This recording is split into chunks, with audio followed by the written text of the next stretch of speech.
These are heady days for Canada's Green Party, a second MP in the House of Commons, and more than just moral victories in PEI, where it makes up the official opposition, in BC, where it controls the balance of power, and in Ontario, where a Green MPP sits at Queen's Park. But can all the goodwill translate into seats in the next federal election? Hello and welcome to the Unpublished Cafe. I'm Ed Hand. Here at the Cafe, we aim to bring you guests and issues for discussion and debate. The Unpublished Cafe is part of the Unpublished Media suite of websites created to inform and educate Canadians on current affairs and political issues.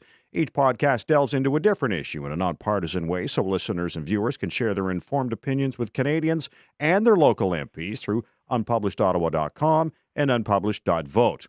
The upcoming federal election will be a focus for us to bring you a balanced view of the parties and their policies. And while the writ has yet to drop, it could at any moment, and an election campaign would be underway. And for Green Party leader Elizabeth May, there has never been more wind in her sails as she embarks on the quest for more Greens in the House of Commons. The Green Party is polling higher than it has in years, to the point it's nipping at the heels of the NDP. The party's key issue, the environment and climate change, is shaping up to be one of the key issues in this election. Now, before Canadians head to the polls with the Unpublished Cafe, we'll bring you one-on-one interviews with the leaders. And I'm pleased to be joined today by Elizabeth May, the longest-serving leader of any of the political parties. And welcome, Elizabeth. Thank you, Ed. It's really great to be here. Now, for you, what feels different this time around compared to previous elections? I have to say, sort of just about everything. We've been so encouraged by. You mentioned the increased number of numbers in our polling, some very high specific numbers, particularly for British Columbia, but also for the Maritimes. Pollsters are saying things now, such as that we're clearly established as the third party choice throughout the Maritimes, and we're certainly competitive with the NDP in Quebec and Manitoba. So we're looking at a situation where almost anything could happen. Of course, I don't really think polls tell us very much. They can shift fast. But there's a trend that's happening, and it looks quite solid. And at the same time, I'm really also encouraged because the thing that has, there's two things that have hurt us in previous election campaigns. And one is participation in debates. We would have elected quite a few Greens in the last election, but a lot of people missed what happened. But because of me sitting in Parliament as an elected MP for the Greens, under all previous rules, I was in the debates, and the media consortium had invited me to participate in the big debate that was taking place in English language and French language. And the NDP and the Conservatives worked together to get that debate canceled, and it was canceled. And as a result, there was much less access for Canadians to hear about, the positions of all the parties, but canceling that debate and then having a bunch of small boutique debates created by corporate friends of the Harper contingent led to a real being shut out of the campaign as well as the election, because the media coverage of what parties are like the real parties stems from, are they in the debates? So it's been, as you said, I'm the longest-serving leader. This is going into my fourth election. This is the first time since I first represented the party going forward in 2008 that the rules are clear, and the backroom collusion between the NDP and the Conservatives, which every single time has sought to keep me out of the debates, has been set to one side. Now, they may still try to change their minds, but as of now, they've all committed to participating in the consortium debate, and that is really encouraging.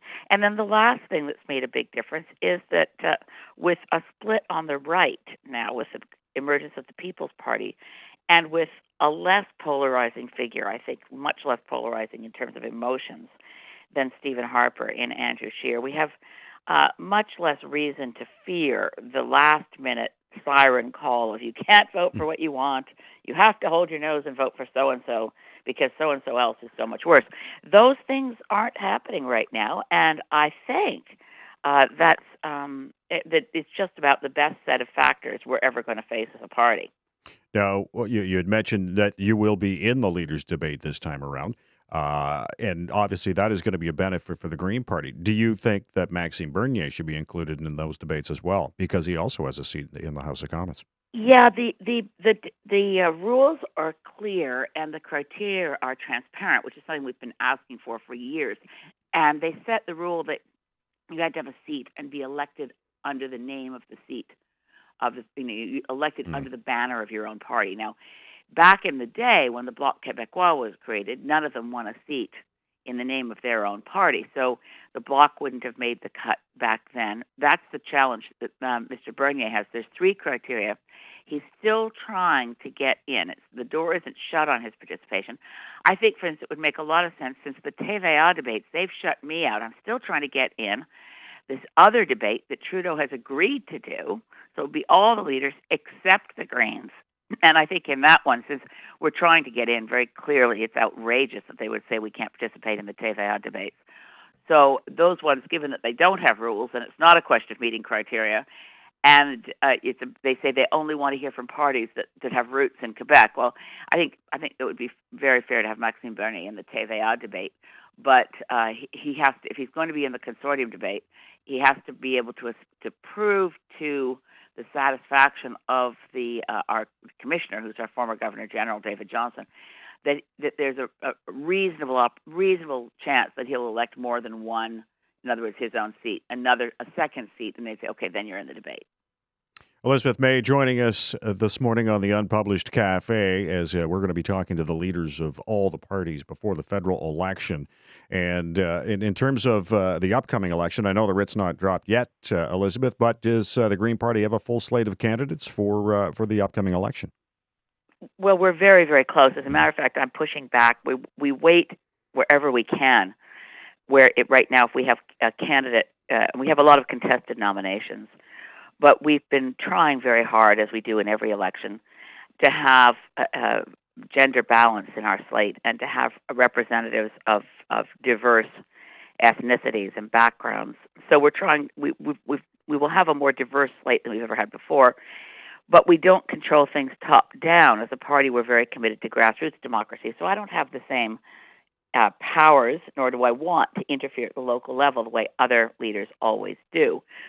So where we're still holding off, there's some ridings where we're saying to the local electoral districts association, we are hesitant to close this nomination where you've got 2 male candidates. Can't you find a woman? And then it's up to the local membership and how people vote for who the candidate will be. But we will have a full slate, for sure. Now, just reading today, Clive Doucet will be running in Cape Breton, former Ottawa City Councillor and former mayoral candidate. So what does he bring to the table for the Green Party? Oh, I'm so excited about Clive running. Clive Doucet, of course, is well known in the Ottawa area as a very, a progressive and brilliant councillor. Also, I say brilliant in terms of the fact he's also a writer and a poet, and he's a very exciting candidate for us. Now, people may not know this, but both Clive and I are originally from Cape Breton, so he's also well known in Cape Breton. That's where he has roots, and so he's the strongest candidate we've ever put forward in Cape Breton, Canso, and there is no incumbent there. So listeners who remember Clive Doucet fondly, please do donate to his campaign because this is where we are significantly disadvantaged compared to the bigger parties. Is we just don't have massive amounts of funds, and I'm really hopeful that Clive is receiving local donations and getting off to the races soon. He's a terrific candidate, and his decision to become publicly a Green Party member is well, I'd say it's an honor. It also is a signal that people are coming to the Greens from other parties where people had traditionally thought of Clive as a New Democrat. I'm so thrilled that he's joined the Green Party and is running for us in Cape Breton, Canso. All right. Well, you talk about parties and people moving from one party to another. Obviously, earlier this week we've had a situation in New Brunswick where some NDP staff and candidates crossed the street to the Greens. And when did you learn about these defections? The day before, I heard there was going to be a press conference in New Brunswick. It was Labor Day weekend, and I was spending Tuesday. I left my home riding a little bit. I usually spend all 3 days of the Labor Day weekend at something called the Saanich Fair, shaking hands with literally thousands of people and chatting and listening to them. Anyway, I think sometime during the Labor Day weekend, I think it was on Monday, I heard, and I was flying to Toronto to do a full day of things, many of them with the Toronto Star. So I heard about it, but it wasn't organized by the federal Green Party at all, and it wasn't even organized by the New Brunswick Green Party. It was organized by these disenchanted and disillusioned former New Democrats, and clearly they made a number of mistakes in terms of putting names on the list, because subsequent to them saying we have 14 former provincial candidates, some federal representatives, I don't think former candidates, but people who'd been involved with the party federally.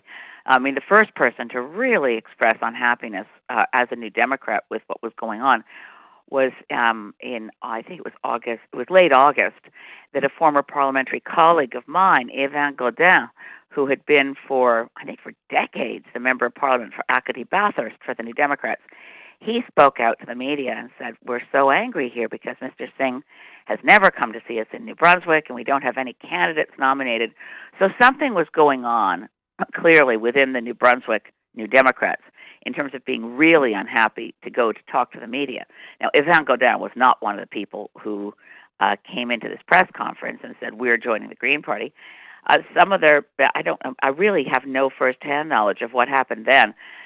One of the people who said, we didn't know our name was going to be in a press release. We didn't plan to join the Greens. Actually had physically joined us and sent a donation before they then recanted and said they knew nothing about it. So what I'm told is that there were some very forceful phone conversations from the NDP headquarters to each one of the people who wanted to join us.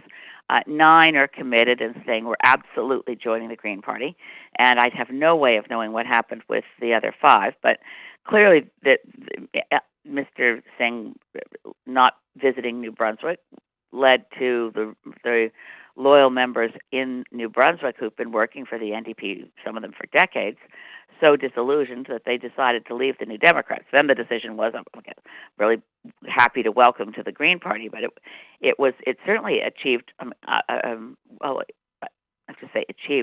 it drew more media attention than I ever would have thought, because these aren't people who are, for instance, like Pierre Nantel, who's a sitting member of Parliament, joining the Greens. That's a rather big deal. I expected more media coverage on that, and I had no expectation that there'd be media coverage about people who are not MPs and not currently candidates and not becoming candidates for us, so just taking out a membership. I didn't think it would be such a big deal, and I certainly didn't expect that I would be attacked over it. But you never know. Politics is weird, and that wasn't an experience I was expecting to have last week, trying to explain why I didn't do a better job vetting people I didn't know anything about. Elizabeth May is joining us on the Unpublished Cafe, leader of the Green Party. And let's talk a little bit about women in politics, because there's a call for more. But as we've seen with a recent situation for Environment Minister Catherine McKenna, it can be daunting to the point of, in this situation, requiring security. What's your message to women considering politics, but obviously concerned about their well-being? Well, there's no question, and it's something you may know, Ed. I recently got married, and so my husband of almost 5 months, he's been much more of a political animal than I have for his whole life. He used to be a federal Liberal, and he was a founder of the provincial British Columbia Greens. Anyway, when he looks at my Twitter feed, he's horrified. He had no idea that women in politics were assaulted on a daily basis with messages that are both misogynistic. Some of them are threatening and physically and violent in their tone. And when I contact the Twitter company or the RCMP about messages, they'll say, well, that's not so specific. That's not really a threat we're going to investigate. But they're daily. So my message to women in politics is that the social media world needs regulating. My message to everyone is that there's no reason for us to tolerate this. Twitter, as a company, allows people to create multiple personalities. They don't monitor. They say, oh, no, we're not publishing. We're just a platform. Well, I'm sorry. You are publishing. And the Ottawa Citizen wouldn't allow something like this to go on because they publish. So Twitter and Facebook and all these so-called platforms that say they're not publishers, that's to avoid their responsibility in law for creating a publication space with no rules. And I will hold them to account, and they will be regulated. There's no reason in the world for women or minorities or any human being. There's a lot of nastiness towards individual climate scientists. The kinds of stuff that my male colleagues in climate science face is not that different from what women in politics face. It is not acceptable to have so-called platforms where this sort of thing, which would be illegal in a newspaper, is somehow okay because it's in the ether. Well, it's not okay. And I don't think we should have to figure out how women in politics handle hate. I think we should shut down the hate. Elizabeth May is joining us in the Unpublished Cafe as we look ahead to the 2019 federal election. The writ has yet to drop, but obviously things are coming close. Now, you're talking about an all-party cabinet to work on climate change, and we've talked about partisanship, and let's face it, the House of Commons is very partisan. What makes you think this would work, considering how partisan the House has become? Well, first of all, the House should be less partisan. I don't know how many Canadians know that we are the only parliament within the Commonwealth, and I use the Commonwealth as the frame because the Commonwealth nations are the ones that have the Westminster parliamentary system. Pretty obvious when you consider the first word is Westminster. So the way our parliament and our democracy is organized is very, very different from how it is in the United States.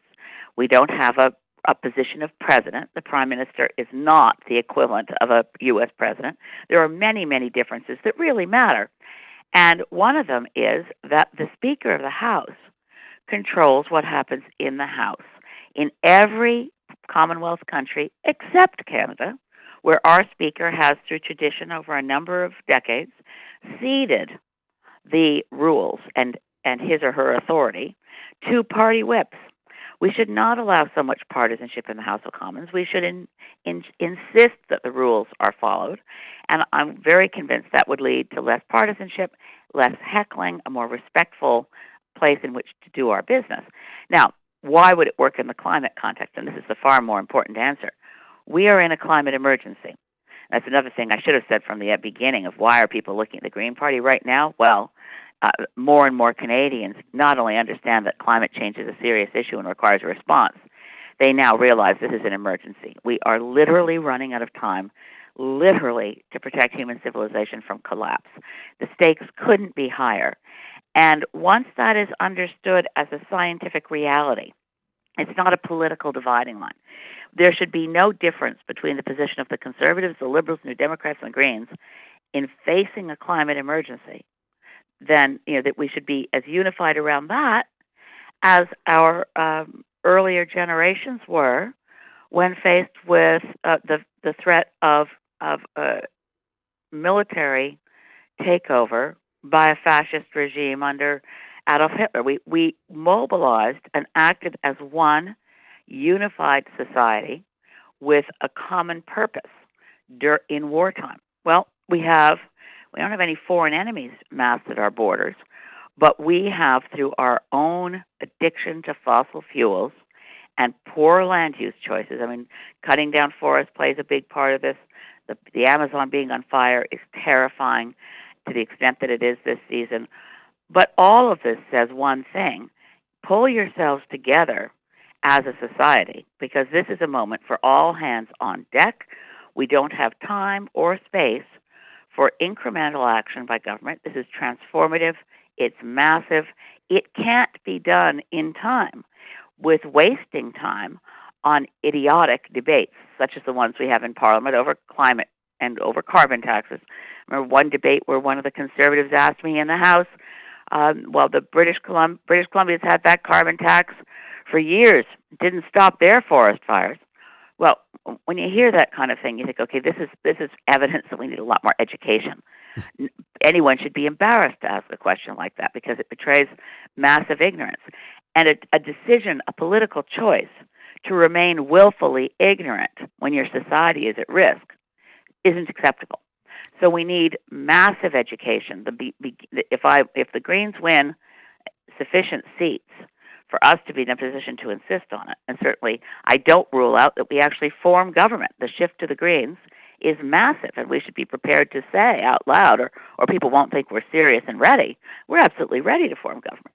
But if we have enough seats to play the same sort of role that the British Columbia Greens did in the formation of the current government that we have in BC, in other words, if we have what usually is called balance of power, but what Greens call the balance of responsibility, I would want to start the Parliament before we even elect a speaker with scientific briefing for us in the chamber, live and broadcast across the country from the very best and most knowledgeable scientists in the chamber, educating us and answering every question until people, regardless of party, are out of questions and realize, just as Greta Thunberg, the Swedish youth activist, just as she recognizes, I want you to act like the house is on fire because it is. I want to see that look on the faces of all my colleagues to make sure they actually internalize that this is a threat to their own children, to their grandchildren. This is not a political ploy that you can bat around the House of Commons like some sort of Punch and Judy show. So that's where I believe that an inner cabinet will work, basically because it has to. And doing conventional politics has been the single largest reason that we have failed over decades when we knew we had to act on climate change. We signed the Framework Convention on climate change in 1992, and here we are in 27 years later, still at the very beginning of whether we're serious or not. So we're out of time. And I believe that all-party cooperation and collaboration is the only way forward. I think the biggest bane for the Green Party, in particular when you get closer to the election, is strategic voting. We talked about that earlier. How are you going to counter that this time around? Well, as I said, the fact that the party, the parliament at dissolution will have 6 parties in the House, and that across the country there'll be a minimum of 5 parties on the ballot. That'll be a very clear signal. And in Quebec, of course, 6 parties. It'd be a very clear sign that the right is split. Even if the People's Party and Max Bernier only get 3 to 4% of the vote, which is a lot of a vote, by the way. It's not. I mean, all the other fringe parties in the country put together never get 2% of the vote. It will be enough to deprive Mr. Scheer of a number of seats that Conservatives might otherwise have gotten. So the volume around Greens and Liberals and NDP, this absolutely false notion that we somehow split a vote will not be as appealing. I'm sure they'll try. I'm sure the Liberals will say at the last minute, you have to vote to protect the climate. Your only choice is to vote Liberals because we're the only ones who can get in. Greens don't split the vote. Greens grow the vote. And we will be, we're prepared. We know this happens every time. And I think it's a less powerful argument, as I said, when there's 6 parties that are going to be reelected and sent into the House of Commons. And when there's 6 parties, we're much more likely to be in a minority parliament, within which people can also see the argument, okay, we're not talking about a 2-party race or even a 3-party race where voting Green splits, is typically described as a wasted vote. People can now see that Greens get elected, so we go into the election with 3 MPs running for re-election because we now have Pierre Nantel and Longueuil Hubert running as a Green, seeking re-election. We have very, very strong prospects for electing Greens from the Maritimes. We talked about Clive Doucet. We're running very, very good campaigns, particularly, I have to say, PEI in New Brunswick, having already elected Green MLAs in good numbers. It's fertile ground for us, but so also is Nova Scotia. So if you look across the country, I think it'll be much clearer to Canadians that they should ignore fear-based voting and vote for what they want. Elizabeth, I want to thank you for joining us. Well, thank you for your time. I really appreciate it. Elizabeth May has been leader of the Green Party since 2006 and first elected to the House of Commons in 2011. We at the Unpublished Cafe will endeavor to bring you one-on-one interviews with the leaders of the parties before we head to the ballot box. I want to thank Elizabeth for joining us on the Unpublished Cafe, and I want to thank you for listening. I'm Ed Hand.